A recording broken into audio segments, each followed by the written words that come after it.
Today in history, on August 15th, in the year 718, Constantinople hurled back the greatest assault the forces of Islam had yet mustered, and in so doing preserved the survival of all of Western civilization. The irony runs deep. The siege had begun on this very date a year earlier, August 15, 717, and it ended exactly 1 year later, as if the city's fate had been bound to that day. And deeper still is the bitter fate that Constantinople, once the shield of Christendom, went on to suffer. The story is worth retelling in full. So here we go. After several failed sieges, in the year 715, the Umayyad Caliphate decided that enough was enough. This time it would vomit forth everything it had in a single all-consuming effort to bring down the ancient Christian capital. Caliph Suleiman summoned his younger brother Maslama, commanding him to lead Islam's forces to Constantinople and, quote, "stay there until you conquer it or I recall you." The young emir accepted the task as a sacred honor. He vowed that, quote, "I will enter this city knowing that it is the capital of Christianity, and my only purpose in entering it is to uphold Islam and humiliate unbelief." At the head of 120,000 Muslim fighters, according to the sources, Maslama crossed into Christian territory and, as one near contemporary chronicler records, quote, "with both sword and fire he put an end to Asia Minor." On August 15th, 717, the Muslim host began its assault on the city, which was under the command of Emperor Leo III, formerly a general.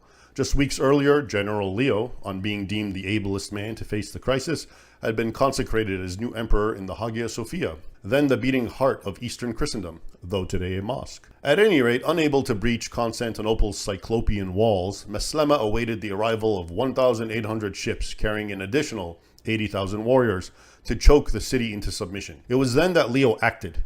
He ordered the massive harbor chain, the city's ancient maritime gate, cast aside. As the Muslim fleets hesitated, wondering whether to seize the opportunity, the ministers of destruction were at hand, writes Theophanes the chronicler.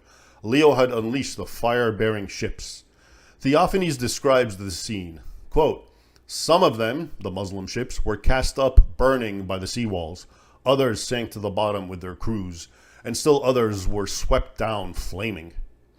Greek fire, the empire's closely guarded weapon, turned the waters into an inferno, as captured in this 12th century illustration of the naval battle in question. Then came one of the cruelest winters that anyone could remember. Snow covered the ground for 100 days. Maslama's men froze, starved, and prayed for supplies that never came. Bulgars, warlike tribes from the north, harried any Muslim detachment that ventured out in search of food. As Maslama soon learned, his brother, Caliph Suleiman, had died of indigestion after gorging on 2 baskets of eggs and figs, followed by gobs of marrow and sugar. His successor, Caliph Omar II, preoccupied with consolidating his own rule, initially paid little attention to the starving army encamped before the Christian capital. When spring finally arrived, reinforcements began to trickle in. But frost, famine, and disease had already decimated the Muslim host. Theophanes records that, quote, "since the Arabs were extremely hungry, they ate all their dead animals, horses, asses, and camels. Some even say they put dead men and their own dung in pans, kneaded this and ate it. A plague-like disease descended on them and destroyed a countless throng." Even so, Omar could not bring himself to abandon the siege. To be the one to capture that one remaining infidel kingdom which mocked Islam's advance was too great a temptation. A fresh navy, 800 more ships, was fitted out in Alexandria and Libya and sailed to blockade the Bosporus. Having learned to fear Greek fire, they kept their distance. It all seemed up for Constantinople at this point. But salvation soon came, and from a very unexpected source. The crews manning the Muslim fleets were not Arabs, but Egyptian conscripts, and all of them were Christian, that is, Copts. In the dead of night, the sailors conspired, seized the transport's skiffs, and defected to the city, hailing Leo as their new sovereign. Theophanes writes that, quote, "the sea appeared to be covered with timber as the Copts sailed to their co-religionists. The defection stripped the Muslim fleet of crucial manpower and handed Leo valuable intelligence of the enemy's plans. Once again, the chain was lifted, the fire ships were loosed, and the confrontation, or rather conflagration, decimated the Muslims. Leo went on to press his advantage. He persuaded the Bulgar tribes to strike the now retreating Muslim land forces, killing as many as 22,000 half-starved and exhausted men. At last, Caliph Omar recalled Maslama. On August 15th in the year 718, exactly 1 year after the siege began, the Muslim host withdrew. But its tribulations were far from over. A violent storm wrecked many Muslim ships in the Sea of Marmara, and a volcanic eruption on Santorini rained fiery ash on others. Of the 2,500 Muslim ships that were retreating to Damascus and Alexandria, only 10 reached their destination. Of the 200,000 Muslims who had marched or sailed to subdue the Christian capital, only some 30,000 straggled back home. Contemporaries saw the hand of divine providence in the city's salvation. God himself, they believed, had turned back the, quote, insatiable and utterly perverse Arabs. The caliph's fury fell instead upon the Christians under his rule.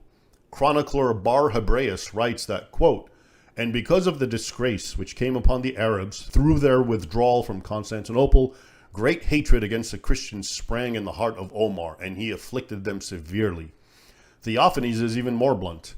He writes that, quote, Omar set about forcing Christians to become converted. Those that converted he exempted from tax, from jizya, while those that refused to do so he killed, and so produced many martyrs. That Constantinople repulsed the hitherto unstoppable forces of Islam ranks among the most decisive events in Western history. The last time a Christian army had suffered such a defeat, at Yarmouk in 636, vast Christian territories were forever lost to Islam.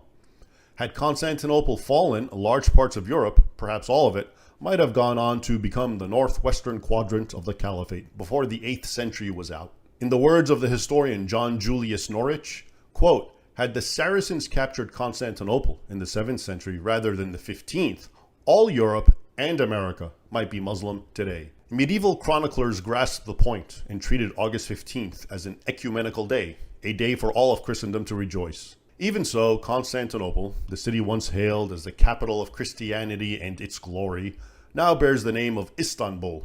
A bitter irony, as the one-time bulwark of Christendom went on to become the seat of modern-day Turkdom. But that is another story.